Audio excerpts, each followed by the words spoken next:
Spouse బదిలీలకు సంబంధించినటువంటి issue వాళ్ళు live ఉంది. మీరు రండి, వాళ్ళు ఉండండి. స్పౌస్ బదిలీలకు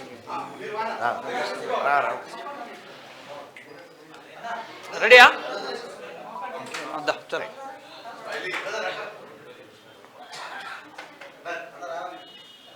అన్న మీరు కూర్చోండి ప్లీజ్. కూర్చోండి. ఇక్కడ డిస్టర్బెన్స్ రండి మరి. భరత్ రెడీయా? Camera ready. చెప్పండి సమస్య. ఏంటంటే మొన్న 317 ద్వారా 2 సంవత్సరాల క్రితము బదిలీలు అయినాయి సార్. అయితే బదిలీల్లో 19 జిల్లాల స్పౌస్ బదిలీలు ఇచ్చిండ్రు, 13 జిల్లాలకు ఇవ్వలేదు.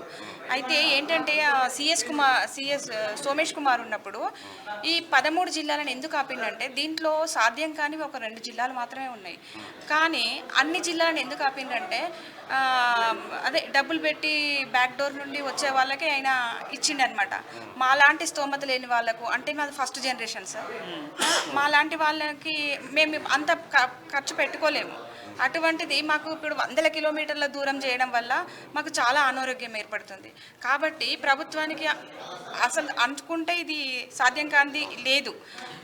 మమ్మల్ని కనీసం డిప్యూటేషన్ ద్వారా మాకు ఒక దూర భారం తగ్గించమని కోరుతున్నాం అంతే తప్ప మాకు ఏదో సిటీలో ఉండాలనో హెచ్ఆర్ఏ ప్లేస్లో ఉండాలనో అసలు కాదు సార్. మేము భర్త ఏ జిల్లాలో ఉన్నాడో ఆ జిల్లాలో ఉంటే ఆ మారుమూల ప్రాంతంలో వెళ్ళి చేయడానికి సిద్ధంగా ఉన్నాము. అంతేగాని మాకు ఇప్పుడు అన్యాయం జరిగిందని మాకు చాలా బాధపడుతున్నాం. భర్త ఒక దగ్గర, భార్య ఒక దగ్గర ఉండి పిల్లల్ని చూసుకోలేక చాలా బాధపడుతున్నాం సార్. దాంట్లో ఇంప్లిమెంటేషన్ ఉంది, 317 జీవోలోనే ఉంది. 1655 మెమో ప్రకారం ఫస్ట్ భార్యాభర్తలకి ఒక జిల్లాకి కేటాయించిన తర్వాతనే మిగిలిన బదిలీలు చేపట్టాలని ఉంది. కానీ ఇది ఎలా అయిందో మాకు అర్థం కావట్లేదు సార్. ఇది మమ్మల్ని ఆపేసిండ్రు. అనుకుంటే ఒక 2 జిల్లాలు మాత్రమే కష్టంగా ఉన్నది, కానీ ఇలా ఆపేయడం వల్ల మాకు చాలా ఇబ్బంది. అసలు మీరు ఒక్కొక్కరిని మేము చెప్పుకోవాలంటే ఇప్పుడు భార్యాభర్తలు సిద్దిపేటలో ఇద్దరు చక్కగా భార్యాభర్తలు చేసుకునే వాళ్ళని ఒకరిని సిద్దిపేటకి చేసిండ్రు, ఒకరిని మహబూబాద్ చేసిండ్రు. వాళ్ళకి 190 కిలోమీటర్స్ అవుతుంది. అయితే ఒక పాపను తండ్రి దగ్గర, ఒక పాపను తల్లి దగ్గర ఉంచడము, ఇట్లా వాళ్ళకి తల్లి ప్రేమ దొరకలేకపోతుంది, తండ్రి ప్రేమ దొరకలేకపోతుంది. ఇట్లా బాధపడుతున్నాం సార్. అంతే మమ్మల్ని మార్చడం వల్ల ప్రభుత్వానికి గత ప్రభుత్వం ఏం చేసిందో మాకు తెలియదు, కానీ ఖచ్చితంగా ఈ ప్రభుత్వం మీ సమస్యను అబ్జర్వ్ చేస్తూ ఉంది. దాన్ని ఎట్లా పరిష్కరించాలనే కోణంలో ముఖ్యమంత్రి గారు ఆ దిశగా ఆలోచన చేస్తూ ఉన్నాడు. ఆ విషయం నాకు కూడా తెలుసు. ఎందుకంటే ప్రధానంగా రాష్ట్ర ప్రభుత్వం ముందు కొన్ని ప్రధానమైన సమస్యలు ఉన్నాయి. 41 జీవో కానీ, ఈ 317 కానీ, ఆ తర్వాత ఇంకా పోలీస్ డిపార్ట్మెంట్కి సంబంధించిన సమస్యలు కానీ అవి ముఖ్యమంత్రి గారి ముందు ఉన్నాయి. ఖచ్చితంగా నేను నమ్ముతా ఉన్నా మీకు అతి త్వరలో న్యాయం జరుగుతుందని నేను భావిస్తా ఉన్నాను. సో దాంతోపాటు ఏంటంటే రాష్ట్ర ప్రభుత్వం గత ప్రభుత్వం తీసుకున్నటువంటి శాస్త్రీయమైనటువంటి విధానాలు అన్నిటిపైన సమీక్ష చేస్తూ ఉన్నారు. కాబట్టి సో ఇప్పుడు ధరణి లాంటి ఇష్యూస్ అన్నింటిని కూడా ధరణి లాంటి జీవోలు తీసేద్దామని చెప్పేసి చాలా కీలకమైన అంశాలమైన చర్చ చేస్తున్న సందర్భంలో ఈ 317 లాంటి జీవో వల్ల కూడా అనేక మంది ప్రభుత్వ ఉద్యోగులు ఇబ్బందులు ఎదుర్కొంటూ ఉన్నారు.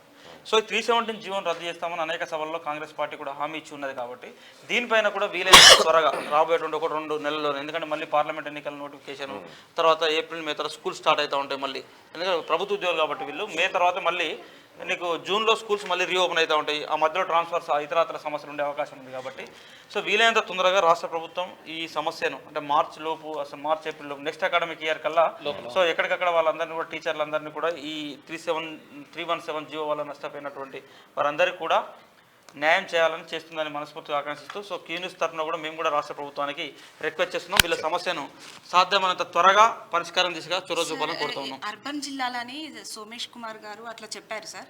అర్బన్ జిల్లాలు అనేది కాదు సార్. అంటే లేదు మేడం, ఇప్పుడు మేడం మీకు ఒక మాట ఏంటంటే రాష్ట్ర ప్రభుత్వం ఇప్పుడు ఉన్నటువంటి జిల్లాలను కూడా జిల్లాల విషయంలో కూడా చాలా స్పష్టంగా ఉన్నది. జిల్లాలు పాత జిల్లాలు ఏదైతే ఉన్నదో జిల్లాల ప్రాతిపదికన ఇప్పుడు పరిపాలన వ్యవహారాలను కూడా జరుగుతూ ఉన్నాయి. మీరు బాగా అబ్జర్వ్ చేయండి.